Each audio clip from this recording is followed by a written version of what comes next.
Hey everybody, I'm Ghost Boy, and today I'm talking about 10 of the best Halloween-themed horror movies. This is part 3 in an ongoing video series I'm making, so if you haven't seen parts 1 and 2, I recommend checking those videos out before you watch this one.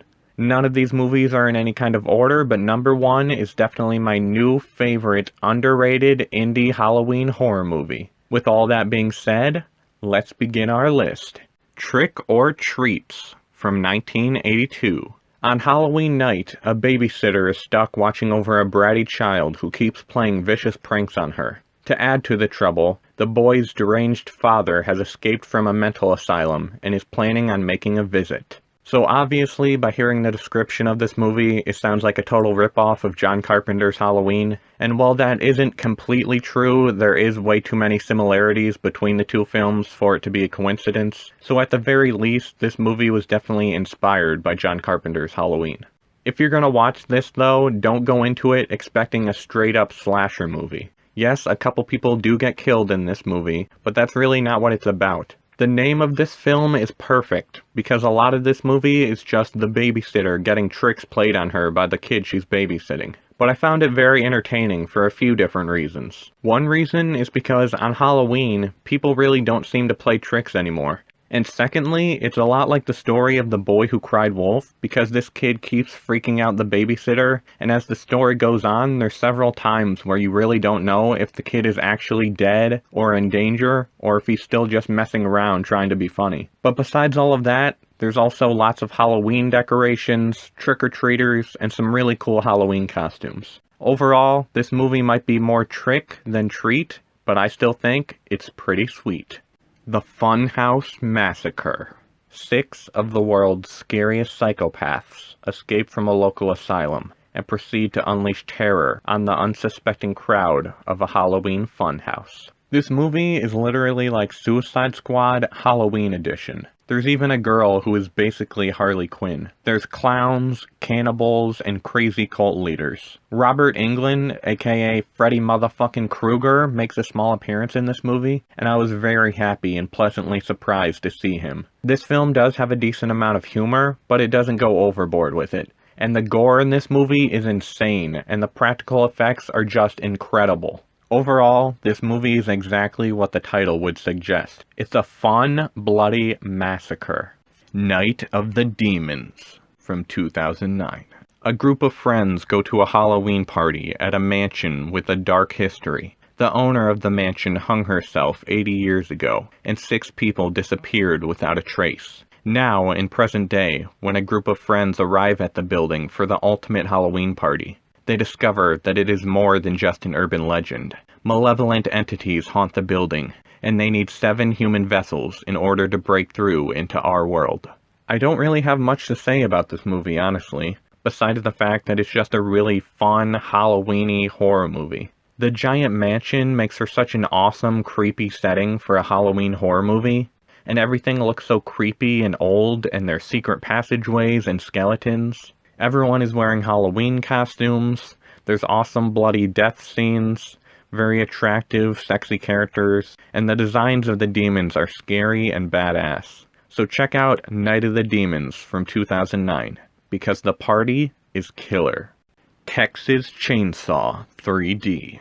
Decades ago, people suspected that the Sawyer family was responsible for the disappearances of many people in town. When their suspicions were finally confirmed, vigilantes burned down the Sawyer house and killed every member of the family, or so they thought. Years later, a young woman learns that she has inherited a mansion in Texas from an unknown relative, but she is unaware of the horrors that await her in the basement of her new home. So besides a few scenes at the beginning, this whole movie takes place on Halloween. The characters talk about getting their Halloween costumes ready, they go to the grocery store and there's Halloween decorations up, and my absolute favorite part of this movie is the Halloween carnival. That's right, there's a carnival on Halloween, and everyone there is dressed up in costumes. There's a badass chase scene with Leatherface throughout the whole carnival, and I just remember being so excited and entertained to see Leatherface at a carnival on Halloween.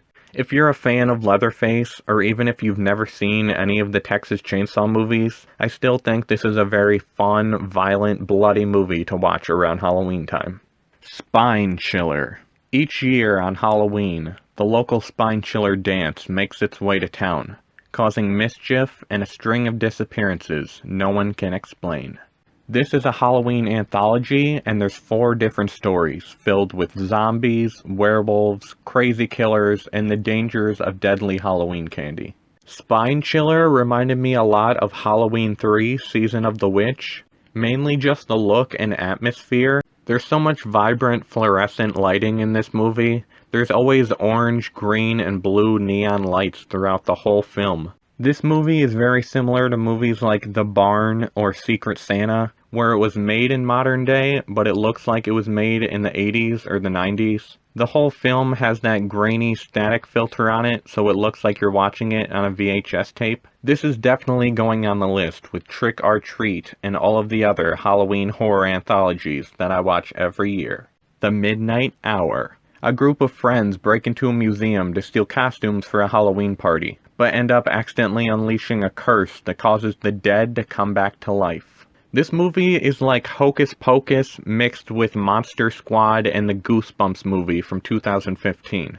This movie also has an original song inspired by Michael Jackson's Thriller, and it's extremely catchy and one of my favorite parts of this movie. This is more of a light-hearted horror movie. There's no blood or gore, but people do get attacked, and there's a decent amount of jump scares. The Halloween atmosphere in this film is insane. There's orange leaves, pumpkins, Halloween parties, graveyards, trick-or-treaters, vampires, werewolves, witches, and zombies. If you want a creepy Halloween movie that's fun and spooky but a little less scary than your typical Halloween horror movies, then this is definitely a great choice. Scream VI. 4 survivors of the Ghostface murders leave Woodsboro behind for a fresh start in New York City. However, they soon find themselves in a fight for their lives when a new killer embarks on a bloody rampage. So when I heard Neve Campbell wouldn't be returning for part 6, I was really worried that this movie was gonna suck. But I couldn't have been more wrong, because this movie might just be my new favorite Scream in the entire franchise. Last year, I made a Halloween video and talked about Scream Resurrection, and I mentioned how much I would love a Scream movie set on Halloween, and holy shit, my wish came true. I was so excited when I first saw the trailer for this movie, because everyone is wearing Halloween costumes, but I figured that would only be at the beginning of the movie, but this entire film takes place on Halloween and the 2 days before Halloween. There's Halloween parties, Halloween costumes, Halloween decorations. There's people dressed up as Freddy Krueger, Jason Voorhees, Michael Myers, and tons of other iconic horror villains. And since it's Halloween, everyone is wearing costumes, and a lot of people are dressed up as Ghostface, so you don't know who is actually a killer and who is just dressed up for Halloween, and that makes everything even more scary and suspenseful. The chase scenes and fight scenes in this movie are super intense and suspenseful. I jumped so many times, and my heart was constantly racing. Like I said, I was worried before I saw this film that it would suck without Neve Campbell, but Jenna Ortega and Melissa Barrera, aka Tara and Sam, are truly the new heart and soul of this franchise. Scream 6, or Scream VI, is a love letter to fans of the franchise. At the same time, it doesn't just recycle from past films or try to profit off nostalgia. It builds new characters, relationships, and stories that makes you fall in love with these movies all over again. If you love Scream, then this movie is absolutely perfect for Halloween. Halloween. The Curse of Michael Myers. Masked murderer Michael Myers is back once again and targeting Tommy Doyle, a young man tied to the legacy of the killer. As the supernatural elements of Michael's abilities are revealed, his longtime adversary Dr. Samuel Loomis is also back in yet another attempt to stop the psychopath's brutal rampage. The Halloween atmosphere in this movie is just insane. They filmed this movie in fall, so all of the trees and leaves are crisp and orange, and the weather looks dark, gloomy, and dreary. There's pumpkins everywhere and trick-or-treaters. Besides the Halloween atmosphere being the best it's ever been, Michael Myers himself is the most violent he's ever been, and he definitely looks the best that he has since 1978. The kills in this movie are extremely violent and memorable, and the ending of this movie is just a bloody massacre. The last shot in this film is of a jack-o'-lantern going out, and it looks and feels very eerie and ominous. But overall, in my opinion, Halloween 6: The Curse of Michael Myers is one of the best entries out of the entire franchise. Terrifier 2. After being resurrected by a sinister entity, Art the Clown returns to Miles County to terrorize a teenage girl and her younger brother on Halloween night. This movie has some of the most over-the-top, extreme, gross-out gore in horror movie history. There were tons of news reports of people throwing up and passing out in theaters while seeing this movie. And I know I just ranted about how visually and atmospherically Halloween: The Curse of Michael Myers is, but this movie has such a strong Halloween vibe to it. It's just a non-stop Halloween thrill ride. Art the Clown is one of the best, most iconic horror villains ever, and Terrifier 2 is without a doubt a new Halloween classic. Now before I reveal the number 1 movie on my list, I'm going to talk about an honorable mention. The Chucky Halloween Special. Give me something good to eat. Seeing Chucky on Halloween is even more badass than it sounds. He wears a Hello Kitty mask and disguises himself as a trick-or-treater. He puts razor blades in an apple and plays tricks on the adults giving out the candy. On top of that, we see the origin of how Chucky first became a killer. In flashbacks, we see him as a child on Halloween when he killed his first victim.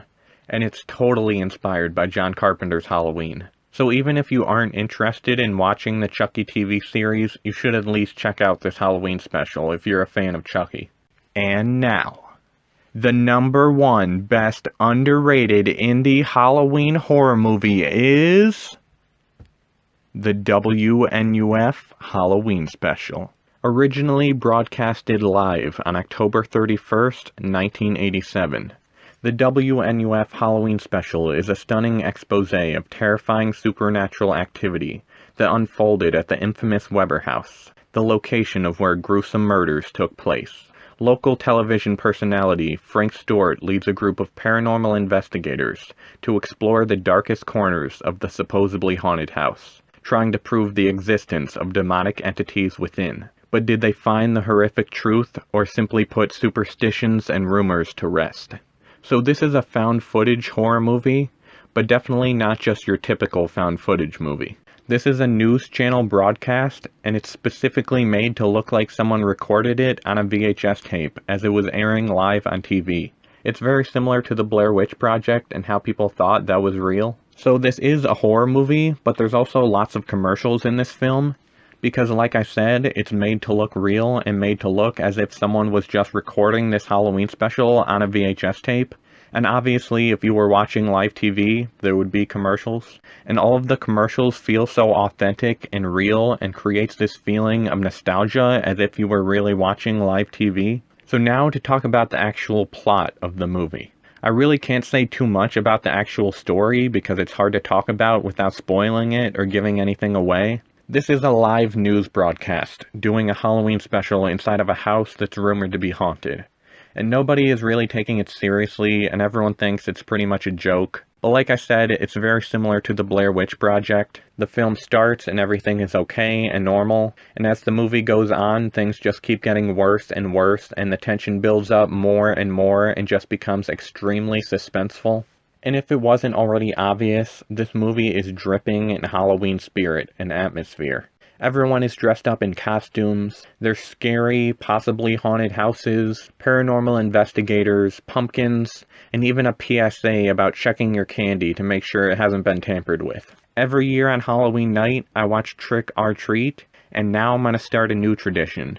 Every year on the night before Halloween, I'm gonna watch the WNUF Halloween Special. It's a perfect Halloween special, and one of the best Halloween horror movies of all time. Well, that's the end of my list. I hope you enjoyed it, and I hope you check out some of these awesome Halloween horror movies. I'll be uploading more Halloween-themed videos soon, so stay tuned for that. I also recently released an album, The Horrorween Marathon Part 2. All of the songs are inspired and based off of horror movies, so please check that out. Links will be in the description and comments below. Until next time, keep watching scary movies, and always be prepared to get scared. All Hallows Eve, all who believe, Art the Clown is here, gonna spread some fucking fear. Yeah, All Hallows Eve, all who believe, Art the Clown is here, gonna spread some fucking fear. Yeah, Art the Clown is back, here comes the badass maniac. Here he comes with his big ass murder sack. Here he comes with his big black trash bag.